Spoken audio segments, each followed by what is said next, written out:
Hello everyone, I'm G.H. Chandran. In this episode of Beebles Explained, we are going to see what is a game engine and a lot more about it, like rendering, collision detection, AI-based game engines, and a lot. So without wasting any time, let's get started. Alright, why do they call it an engine? Is that going to take fuel and turn it into energy? Exactly, yes. The fuel is the input that we give to the game, like moving up, moving down, firing, and etc. And the energy is the changes we see in the game. Wait, what? That's how we use all our apps. What's the difference in here? The difference is the usability. A game is not any app that we regularly use. The app needs only simple inputs like scroll, click, and drag. But look at the games. It has vast number of inputs and lots of processing has to be done for every input. By clicking at one button, we have to jump, run, shoot, and all kinds of things based on the logic of the game. So the game needs a unit for handling these commonly used things. Commonly means most of the games that we play have some same set of rules and categories. Thus, the game engine offers the necessary things and the common things that we need to build the game. So we can also call it as a skeleton for the game. Alright, what are the most commonly used things and what game engine offers? A game engine must offer three things: a rendering engine, audio engine, and physics engine.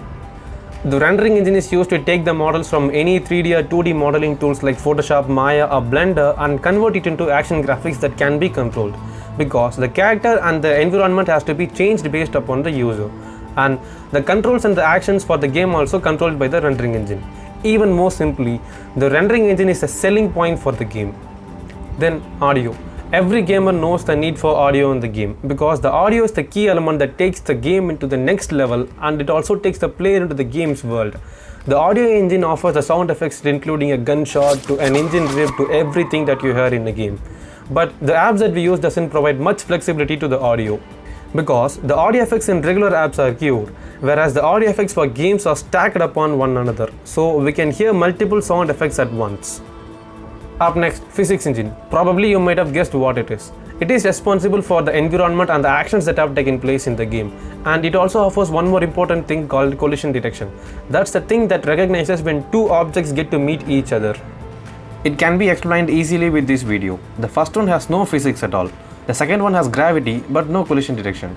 The third one has gravity and collision detection, and the last one has gravity, collision detection, and dynamics.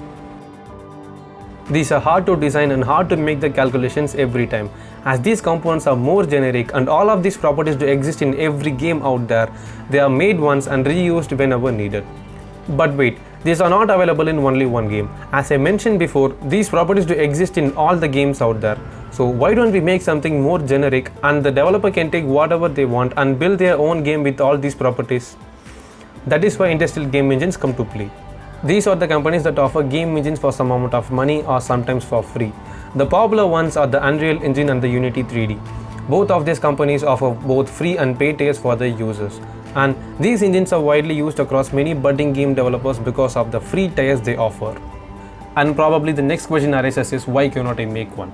Yes, you can make one, but it requires a deep understanding of the theories we see now and good coding knowledge.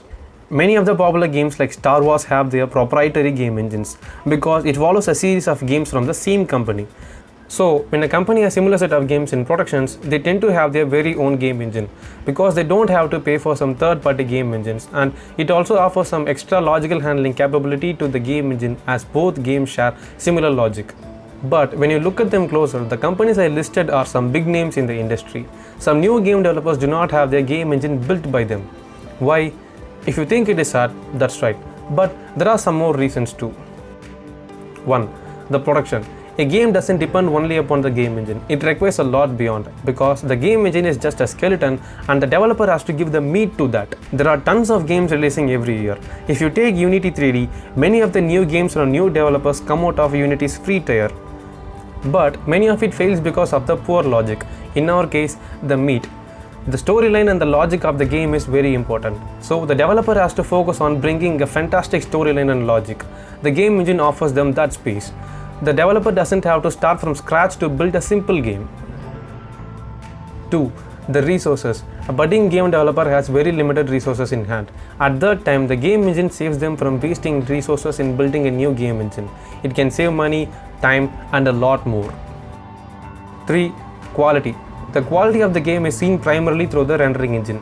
If the game developer wants to achieve great quality of game rendering, there are no other options for him. It is not so easy to build some lifelike gaming models and rendering them. If the developer wants to start it from the scratch, he cannot finish it single-handedly. So the game engine offers more for the budding developers. And one more, the new generation game engine also offers artificial intelligence built into them, because some algorithms also kept reused in many games regularly. For example, in many games it surely has a map. If there is a map, there must be a path. So some game engine also offers them built right into it. The most popular AI abstract data structure used in the game engine is NavMesh, which is something like a navigator for the game.